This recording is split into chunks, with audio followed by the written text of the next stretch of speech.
আসসালামু আলাইকুম। আজকে কিন্তু দুর্দান্ত টিউটোরিয়াল নিয়ে আপনাদের মাঝে হাজির হয়েছি।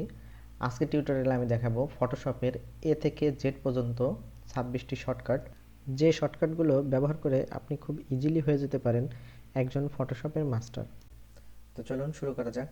প্রথমেই কন্ট্রোল এ সিলেক্ট অল, অর্থাৎ ফুল ক্যানভাসকে কন্ট্রোল এ দিয়ে শর্টকাটে সিলেক্ট করা যায়। এরপরে রয়েছে কন্ট্রোল বি, অর্থাৎ ব্যালেন্স কালার। এখান থেকে ব্যালেন্স কালার ডায়লগ বক্সটি ওপেন হলে আমরা আমাদের ইচ্ছা মতো ছবির কালারকে ব্যালেন্স করতে পারি। কন্ট্রোল সি হচ্ছে কপি। আমরা যদি কোনো অংশকে সিলেক্ট করে সেই অংশকে কপি করি কন্ট্রোল সি প্রেস করে এবং অন্য কোথাও গিয়ে কন্ট্রোল ভি প্রেস করে সেটাকে পেস্ট করি, তাহলে এখানে সেই কপি করা অংশটি পেস্ট হয়ে যাবে। তারপরে রয়েছে কন্ট্রোল ডি। আমরা যদি কোনো অংশকে সিলেক্ট করি সেটাকে ডিসিলেক্ট করার জন্য কন্ট্রোল ডি ব্যবহার করা হয়। তারপরে রয়েছে কন্ট্রোল ই। কন্ট্রোল ই মানে হচ্ছে মার্জ লেয়ার, অর্থাৎ আমাদের এখানে একটি মাত্র লেয়ার আছে, যদি একটি লেয়ার না থেকে আরও কয়েকটি লেয়ার থাকতো তখন এই লেয়ারে যদি আরও কিছু প্রপার্টিস থাকতো,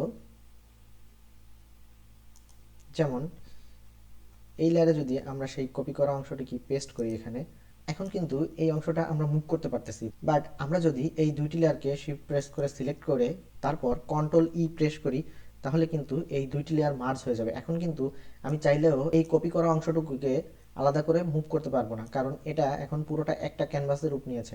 আমি যদি যে কোনো একটি অংশকে মুভ করতে চাই তখন পুরো অংশটাই মুভ করবে। এরপরে রয়েছে কন্ট্রোল এফ। আমরা যদি ফটোশপের কোনো টুলস বা এলিমেন্ট খুঁজে না পাই তখন কিন্তু আমরা এখান থেকে ইজিলি সার্চ করে খুঁজে বের করতে পারি। মনে করুন আমি এখন ব্রাশ টুলটি খুঁজে পাচ্ছি না, আমি যদি এখানে সিম্পলি ব্রাশ লিখে সার্চ করি তাহলে এখানে ব্রাশ টুলটি ভিজিবল দেখা যাবে এবং এটা যদি আমি ক্লিক করি এখন ব্রাশ টুলটি সিলেক্ট হয়ে যাবে। এরপরে কন্ট্রোল জি। কন্ট্রোল জি মানে গ্রুপ লেয়ার। আমাদের এখানে যদি দুই বা ততোধিক লেয়ার থাকে, আমরা যদি এটাকে গ্রুপ করতে চাই তাহলে এই দুইটি লেয়ারকে সিলেক্ট করে কন্ট্রোল জি প্রেস করলে এই দুইটি লেয়ার একটি গ্রুপে পরিণত হয়ে যাবে এবং আমরা পরবর্তীতে এটিকে গ্রুপের ভিতরে গিয়ে আমাদের ইচ্ছা মতো যে কোনো লেয়ারকে এডিট করতে পারবো। এরপরে আছে কন্ট্রোল এইচ।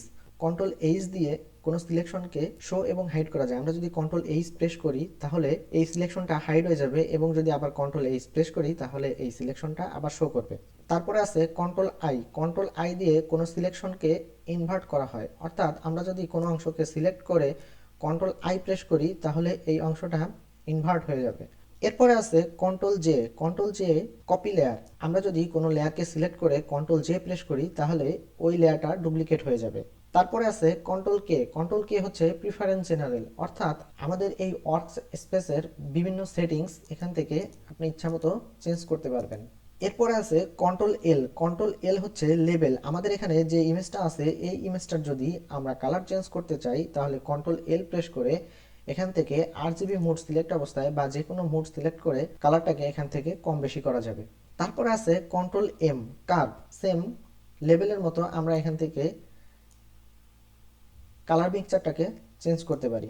তারপরে কন্ট্রোল এন নিউ ডকুমেন্ট, অর্থাৎ আমরা যদি কোনো নতুন ডকুমেন্ট ওপেন করতে চাই তাহলে এখান থেকে কন্ট্রোল এন প্রেস করে একটি আর্টবোর্ড সিলেক্ট করে ক্রিয়েট নাওতে প্রেস করলে আমরা নতুন একটি ডকুমেন্ট ওপেন করতে পারবো।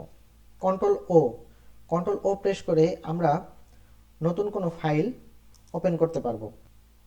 Control P print. আমরা যদি আমাদের কোনো ডকুমেন্ট প্রিন্ট করতে চাই তখন কন্ট্রোল পি শর্টকাটের মাধ্যমে প্রিন্ট কমান্ড দিতে পারবো।